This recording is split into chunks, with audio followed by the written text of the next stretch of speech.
दोस्तों, जब से चीनी ड्रैगन का भारत के साथ डोकलाम को लेकर विवाद हुआ है, तब से ही भारत को अपने पूर्वोत्तर हिस्सों पर ज्यादा से ज्यादा ध्यान देना जरूरी हो गया है, क्योंकि चीन की नीयत कितनी खराब है ये किसी से छिपी नहीं है। ऐसे भारत सरकार लगातार ये कोशिश कर रही है कि वो इन इलाकों में अपनी पकड़ इतनी मजबूत कर ले कि चीन की परछाई भी यहाँ आने पर कांप जाए। इन सब में भारत की चिकन वैली सबसे ऊपर रखी गई है, क्योंकि ये एक ऐसा रास्ता है जो भारत के पूर्वोत्तर के सारे राज्यों से उसे जोड़ता है। इसके अलावा ये रूट व्यापार का वो बेस्ट रूट है जो भारत को पूर्वी एशिया के देशों से जोड़ता है। इसके साथ ही ये रूट बांग्लादेश, नेपाल, भूटान, चीन से भी जोड़ता है। इतने देशों से इसकी सीमा का लगना ही अपनी इंपॉर्टेंस को खुद ही बयां कर देता है। लेकिन यहाँ चीनी ड्रैगन अपनी नजरें बनाए हुए है और वो कैसे भी करके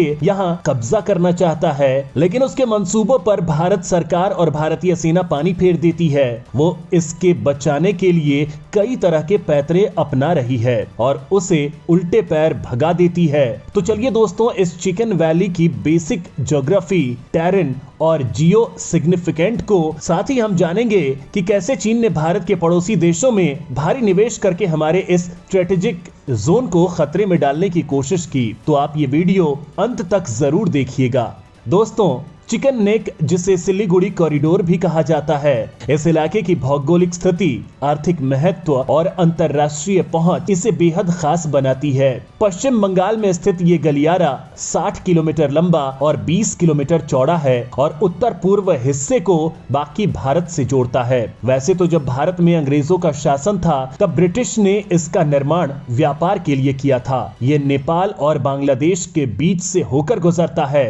चिकन नेक कॉरिडोर से तिब्बत की चुंबी घाटी महज 130 किलोमीटर दूर है। इस घाटी के सिर पर भारत, नेपाल और भूटान का ट्राई जंक्शन स्थित है, जिसे डोकलाम क्षेत्र के रूप में जाना जाता है।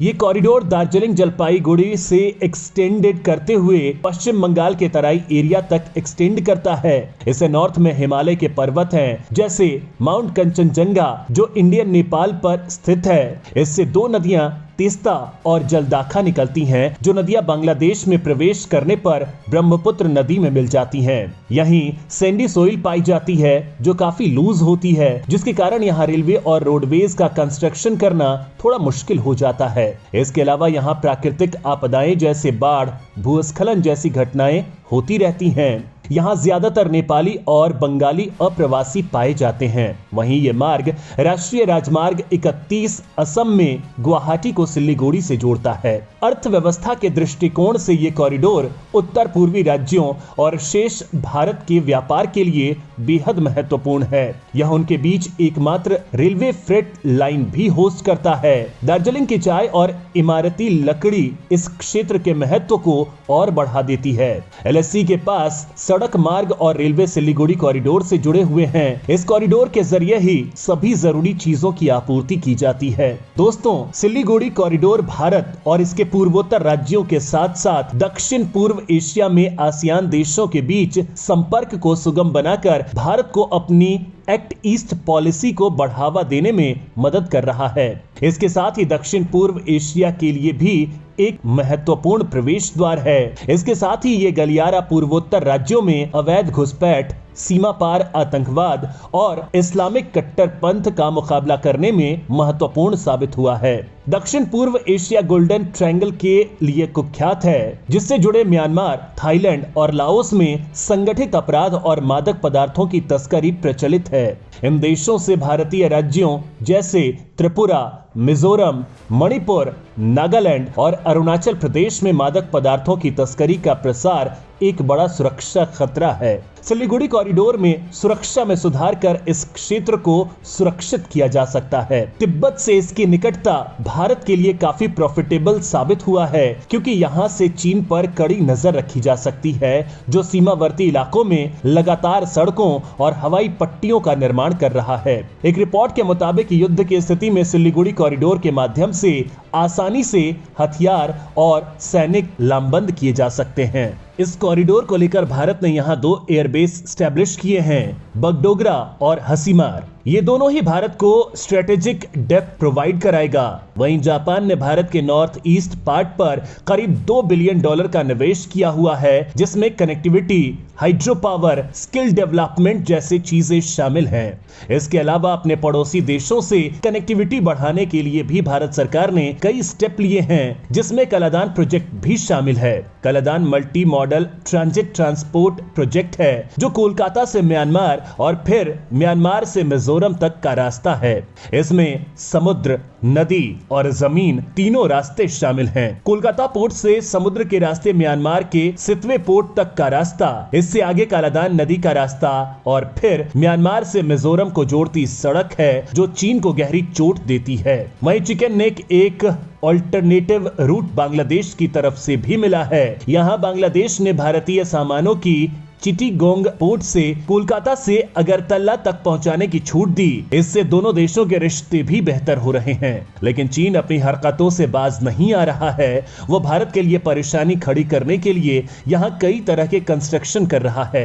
उसने डोकलाम, जहाँ चीन, भूटान और भारत का बॉर्डर मिलता है, वहाँ चीन ने सड़क बनाकर विवाद खड़ा कर दिया। दोनों देशों के बीच इसे लेकर जून 2017 को विवाद शुरू हो गया। भारत का ये कहना था कि ये जगह विवादित है और चीन यहाँ सड़क नहीं बना सकता।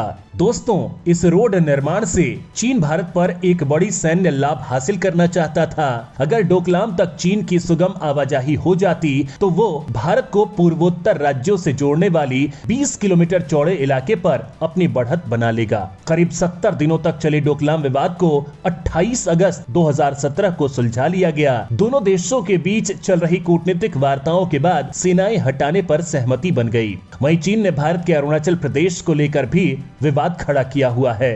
चीन अब अपने आधिकारिक दस्तावेजों और नक्शों में इस्तेमाल करके अरुणाचल प्रदेश को दक्षिणी तिब्बत मानता है। इतना ही नहीं, उसने अरुणाचल प्रदेश के 15 जगहों के नाम बदलकर चीनी, तिब्बती और रोमन में जारी कर दिए हैं, जिनमें 8 शहर, 4 पहाड़, 2 नदी और 1 पहाड़ी दर्रा शामिल है।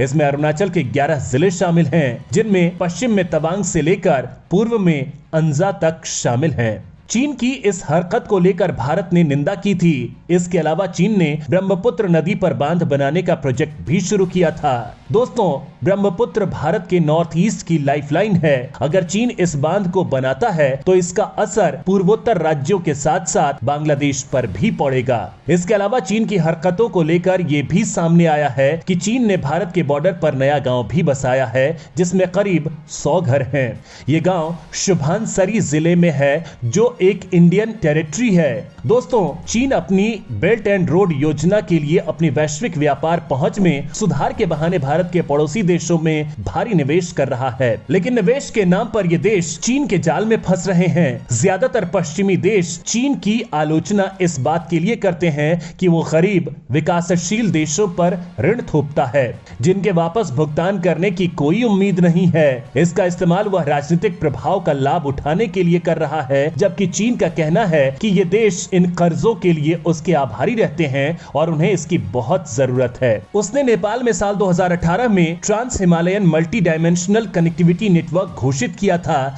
जिसमें कई तरह के कंस्ट्रक्शन तैयार किए जाएंगे, जैसे रेलवे लाइन, हाईवे। इसके साथ ही ट्रांसपोर्ट इंफ्रास्ट्रक्चर को डेवलप करने के लिए 3 नॉर्थ साउथ कॉरिडोर स्टैब्लिश किए जा रहे हैं। वहीं म्यांमार में चीन ने क्या कुपियू पोर्ट डेवलप किया है। वहीं अंडमान निकोबार आइलैंड के बार ग्रेटा कोको आइलैंड पर नेवल बेस बनाया है। वो ऐसा करके बे ऑफ बंगाल में कब्जा करना चाहता है। इसके अलावा चीन ने म्यांमार की सेना के साथ मिलकर इंडिया के नॉर्थ ईस्ट भाग पर प्रेशर डालने की कोशिश की है। वहीं बांग्लादेश को भी चीन ने अपने प्रभाव में लाने की कोशिश की है। इसके लिए उसने बांग्लादेश के प्रोडक्ट को 97% ड्यूटी फ्री किया था। इसके साथ ही चीन ने बांग्लादेश को $1 बिलियन ऑफर करके तीस्ता नदी को रिस्टोर करने का ऑफर भी दिया है, जिसमें कई रोड कनेक्टिविटी की जाएगी, जिसका भारत के राज्यों पर असर पड़ेगा। वो कुमिंग चिटीगोंग रोड द्वारा रोड लिंक को रिसोव किया जाएगा। दोस्तों, जिस तरह से चीन ने भारत के चिकन नेक को हासिल करने के लिए अपना शैतानी दिमाग लगाया है, उसे मात देने के लिए भारत भी पीछे नहीं है। भारत ने अपने सभी पड़ोसी देशों के साथ मिलकर कई प्रोजेक्ट को पूरा किया है। इसके अलावा वैश्विक प्रेशर के कारण चीन कोई भी गलत कदम उठाने से पहले 10 बार सोचेगा।